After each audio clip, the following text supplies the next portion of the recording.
Hello and welcome to Estuary TV News with me, Dan Kemp. In tonight's show, I'll talk to Rio 2016 hopeful Zach Shaw about his ambitions to represent Team GB at the next Paralympics, and Jason Nielsen, who's trying to help him get there. I'll then bring you all the latest news from the local sports scene. But first, here's Richard Morris with the news headlines.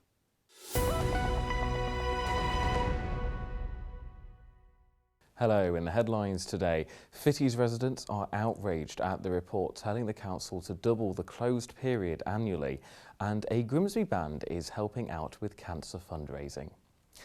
Fitties residents are angry through what they call bullying from the council under proposals for the area. A flood risk assessment report recommends the occupancy period of the chalets be reduced to 8 months a year, down from 10 currently. These occupancy restrictions would be in place between the 1st November and March the 15th. The recommendations come after last December's tidal surge. Paul Harwood, chairman of the Fitties Communities Association, described the effect this would have on residents. Well, as far as that's concerned, it hurts the community. People start to panic. I mean, there's an awful lot of retired people on here. They've retired here because they love the area and they love the Fitties. We do not want the Fitties to change. The council, one of their arguments is that they want that it'll turn into another council estate. Well, apart from anything else, that's insulting people that live on council estates. Every person on the Fitties is as unique as the chalets they live in. And that's what makes this community the place that it is. We have our arguments, as do all communities. But as far as that's concerned, we're united as one when it comes to the bullying tactics that we have to face from the council. A former mayor of North East Lincolnshire presented cheques to her chosen charities earlier this week. Peggy Elliott carried on the tradition of choosing charities to raise money for while mayor. However, she couldn't choose one charity, so chose three, which were St Andrew's Hospice, Women's Aid and the Humberston Hydrotherapy Pool. Just under £10,000 was raised and split between the three. Peggy told us why she enjoyed fundraising. Oh, you get a lot. You get a lot of fun for a start. A lot of people need a lot of thanks in organisation because they give the time free to organise these events and they take up untold hours and hard work. But usually at the event we have fun, we have a good laugh, we have just a very pleasant time. And so as well as having a pleasant time, we raise much needed funds for the charities, and what better way of doing it? Plans to make family mediation free for separating families have been approved by the government. This means that the supportive services which offer conversations between the separating parties can be carried out at no cost to the family involved. We spoke to Lisa Boileau, who is head of family law at Wilkin Chapman Solicitors. She's in full support of the scheme. We're already a leading mediation service provider, but we have seen an increase in the number of referrals to mediation within the last few months leading up to this new initiative. The court now makes mediation a mandatory thing that people have to try before they go to court in the majority of family law cases, because a lot of cases go before the court when they don't actually need to go before the court. The loss of legal aid for family law generally has been a retrograde step. It's been a detrimental step for a lot of families. But the fact that the government is now putting more funding, more resources into the availability of legal aid for mediation can only be a good thing. 20 years on from their last performance, a Grimsby band are getting together to raise money for charity. Fallacy had performed as support acts for a number of different bands in the 80s and have come back together, including one member who's flown in especially all the way from Gibraltar. The Pink Rose Suite at Diana Princess of Wales Hospital is set to benefit from the gig that will take place at the Old Lloyd's Arms on Saturday evening. The charity has been chosen as it supported band member Susan Cotterill through her battle with breast cancer, a battle she is now winning.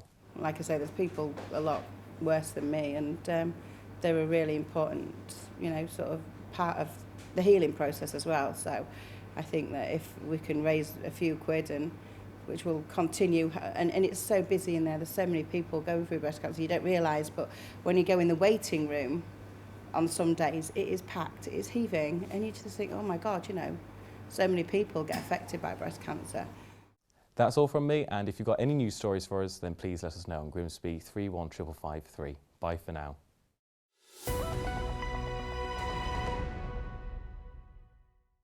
Now, the London 2012 Olympics and Paralympics really did inspire the nation, and this area didn't miss out on catching the bug. Local para-athlete Zach Shaw's ambition is to take part in the 31st Olympiad, which will take place in Rio, Brazil, next summer in 2016. But as most athletes will find out, the road to Rio is a long one. I'm glad to say Zach is with me now, and he's been joined by Jason Nielsen, whose fundraising is going to help him out. So first, just tell us a little bit about what your story is. Okay, so when I was 13, I got diagnosed with a visually impaired condition, which is called Stargardt's disease. And when I was about maybe 14, someone mentioned to me about Paralympic sport. And at the start, I was like, I didn't really realise I had a disability. And then when I came to terms with it and realised it was a real opportunity, which was like 12 months ago, then I started to train hard and got myself into a good platform at the moment to hopefully succeed. Okay, and how does this disease particularly impact you? With my visual impairment? Yeah. Well, I can't drive. Reading stuff's a bit of a problem. Reading small stuff, but you know, I find ways around it. I don't look at it as a negative. Focus on the good stuff. Right, I suppose the athletics is a fantastic way of getting through that as well. Yeah, exactly. I mean, sometimes you can look at it as something to brag about, having a disability, that you get all these amazing opportunities. So, yeah, it's a positive. And of course, Jason, you're helping him out with one of his big ventures coming up. Tell us a little bit about what you're doing to help Zach out. I'm running 2 marathons in 2 days at the end of November to try and raise funds for Zach. All right, so Zach, tell us about what it is you need the funds for. Travel, accommodation, entry fees, nutrition, training, equipment, yeah. And this is all to try and qualify for Rio 2016. How big an ask is it at the minute? Well, it's difficult. It's just a long road ahead, a lot of hard work, but I think I can get there, and obviously with support from Jason, which is amazing, and support from everyone else, hopefully it can happen. All right, so you don't currently get funding from British Athletics or anything like that. All the funding comes from people like Jason fundraising for you. Yeah, and my family. And have you got is there any other fundraising events that you've possibly got coming up as well? No. Okay. So you were a games maker as well, Jason. That's right. Yeah. So you've got a bit of a reputation in this area for raising money for people and good causes. Why have you taken this cause on especially? I just wanted to help Zach. I saw he needed help, and he was fellow members of the same running club, Cleethorpes Athletics Club, and I just decided I want to help. And I had my event coming up, it's actually called the Marathon, which is 2 marathons in 2 days, or you can have one on Saturday, one on Sunday. But I decided I'll go for both. Very, very brave, a lot braver than me. Why this event, and where are the events going on, and how can people This get one's involved? happening at Thorpe Park on the 22nd and 23rd November. Right, okay. The Fitties, in other words. And what are you hoping to achieve by doing it? Have you got sponsorship lined up, or are you hoping more people step forward? I'm just trying to raise funds. Some people offered me some pledges so far, but no, I'm still trying to get people to get their hand into the pockets. I think they will do in the course of time. So. And Zach, how good is it to have him supporting you? Amazing. I mean, when he told me, I was a bit like, yeah, and it's amazing. Like, you know, it's such a good thing to do. I would have thought a lot of athletes probably wouldn't have the same amount of support that you've had for something like this. Exactly. It's just going to a great club, great people around you. It's good influences. So this money's going to go, is it specifically to Zach's cause, or is it also going to the Cleethorpes Athletic Club's the wider thing? Oh no, it's not going to the club. It's going just straight to Zach, just for his fund, just to give him some funding. All right, no, that's absolutely great. So Cleethorpes Athletics Club, how's that going at the minute? What kind of competitions have people got going on there, if you know anything about that? Well, the track season finished, so it's just that they've just got the normal races at the moment. Because at the moment they've got the prom races, which is once a month down the prom on Tuesday nights, and actually that's what the and a few of the local races. All right. Then Zach, obviously, how have Cleethorpes Athletics Club brought you on, and how long have you been there for, and what's your involvement? Yeah, well, I've been there for just 12 months now, so not that long, but when I've been there, it's been good. My coach is great, the training's great, my training group's good, so I really enjoy it. So you've only been doing this event for 12 months. Yeah. I would have thought a lot of people, maybe around the world, that also want to qualify for Rio, have been Yeah. doing it a little bit longer than 12 months. Just means I have to train harder. And is it a realistic possibility that of qualifying for Rio? What kind of level are you at compared to people in this country and around the world? Well, I'm second in the country, so on a national level, I'm doing quite well. But on the international level, I'd like to get to around the top 8 in the world, and that'd hopefully get me to Rio. All right. And how are you doing in competitions at the minute? Obviously, as Jason said, the summer season's gone. Yeah. But how are you doing? My season's just finished, so I haven't got another event really till like next April. But I've just come back from the UK School Games, and I won 2 silver medals there. So it's a good way to end the season. So obviously, I suppose Jason's money's going to go a long way to helping you. But what have you got a target in mind for how much money you possibly need to get into qualifying for Rio? Not so much. I know the next season's going to be a long season, and the winter training's going to be a long winter. So the money will go to a good cause, especially with the nutrition and all of that aspects to it. Yeah, I can understand that, because a lot of money that has to go into it. And is there any other ways that people could maybe support you as well?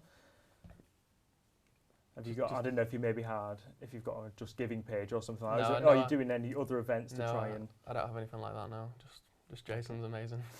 It's all on you, Jason, to make sure he's funded for Rio. And obviously, you were a games maker as well. That's why people recognise you in this area. Tell us about that. At the Olympics, yeah, I was actually the press operations team at Earls Court. So that was where the volleyball was. So I got 2 fantastic weeks there. And I have to say, since then, I've done sport relief on the Olympic Park. Try to raise some money, but the Olympic Park wasn't even open then, so I actually ran around the park before it opened as well. I also did the anniversary run to celebrate London 2012 on the park. Good luck and thanks for joining me. And now on to the sport. I'll start with the weekend's football fixtures, which includes a first round of the FA Cup. But first, in the Premier League, Hull City travel to winless Burnley, looking for their 3rd league victory of the season. The Tigers are still without goalkeepers Steve Harper and Alan McGregor, with Eldin Jakupovic expected to deputise again despite his mistake last week. Scunthorpe United and Grimsby Town are both in FA Cup action. The Iron travel to Forest Green Rovers of the Conference on Sunday afternoon with a 2 o'clock kickoff, and the Mariners host Oxford United of League 2 tomorrow afternoon. Town will be hoping they can count on the form of star striker Lionel John Lewis, who is enjoying a good spell in front of goal at the moment. North Ferriby United, who missed out on making the first round 2 weeks ago, are in Conference North action. The Villagers head to Tamworth tomorrow to play the Midlands club for the first time competitively in their history. And back to Hull City, they have 9 players on international duty next weekend. 5 players have been called up by Republic of Ireland manager Martin O'Neill, including young fullback Brian Lenihan, who is expected to yet to make his Tigers debut. Gaston Ramirez and Abel Hernandez are both set to join up with the Uruguay, while Ahmed El Mohammadi is flying out to play for Egypt. Left fullback Andrew Robertson completes the list of call-ups as he hopes to represent Scotland in their games against Ireland and England. Hull Stingrays defenceman CJ Chartrain has left the club with immediate effect. The Canadian has cited his homesickness as the reason he needs to leave the Rays after he was in the team that defeated the Brayhead Clan 6-2 last Sunday. A Chartrainless Stingrays take on the Dundee Stars tomorrow night at the Hull Ice Arena with a 6:30 face-off. Hull FC head coach Lee Radford is revelling at the prospect of getting down to work with his first new-look squad. The ex-Black and Whites player is about to start a gruelling pre-season programme with his players to get them in shape for the new campaign. And Radford wants squad selection to be as difficult as possible for him before the first game of the season in February against the Huddersfield Giants. And that's all for the sport, and indeed all for tonight's show. But don't forget, if you've got some stories you want to share with us, please get in touch. Our number is Grimsby 315561, and you can also get in touch via Facebook or Twitter at Estuary TV or email us. Thanks for watching. Bye for now.